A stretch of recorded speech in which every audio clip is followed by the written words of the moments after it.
like I said, like I can't really tell you about other genres, but I can name like other like well-known artists that like changed their sound. Like Prince changed his sound, and it was like accepted. But like you don't, I can't think of like no rappers like that though, where they got that same Hold on, situation. hold on, hold on. Correction. Prince didn't sell as many records with his new sound, That's so a they good wasn't point. accepting it like you think. Okay. You know what I'm saying? He was already a legend. So when you're a legend, it can be manipulated as your record sales the same because people still got your name is still high, but nobody was buying. Well, I don't even remember what his new music was. Me neither. I go like, Yeah, we don't even. I remember, but I remember his old music, and that his newer music is more should be more in my mind because of my age. I remember because of the diamonds and pearls, boom, bitch. little red Corvette.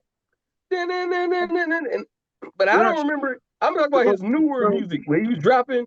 I don't remember none of that shit. And I don't know no old people who go like fiending and listen to that shit when they play old school stuff.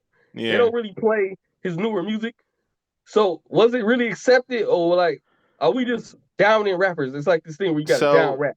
I'm gonna give you some examples based on what I found. So when I think about like the earlier Prince, like the R&B soul stuff, and then like him kind of going like into like this pop rock thing, I guess you can go into. Um, Prince was. I'm just giving you technically sound wise. First of all, we got to remember he from Minneapolis, Minnesota. It's not a lot of black people out there, mm, especially when he was coming up. yeah, So he his sound was more pop to begin with. If you understand what I'm saying, it was funk. It was funk rock. It was something like funk rock. That was his sound from the beginning. yeah, So he was always more crossover appealing. I got you. Yeah, he kind of already sat in that space, so it kind of Yeah, I yeah, got you. from Yeah, the that's a good beginning. point.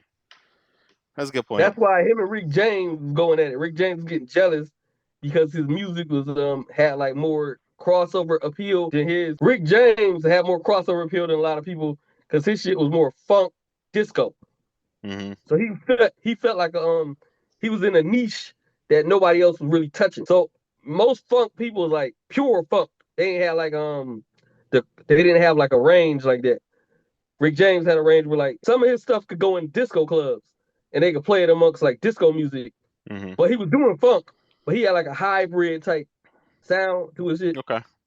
What about you, But Watt? you actually said about nostalgia. I get what you talk for everybody else, but to me, like a lot about shit be like nostalgia. As far as like OG and the shit, when I was a kid, Yeah. I still listen to that shit.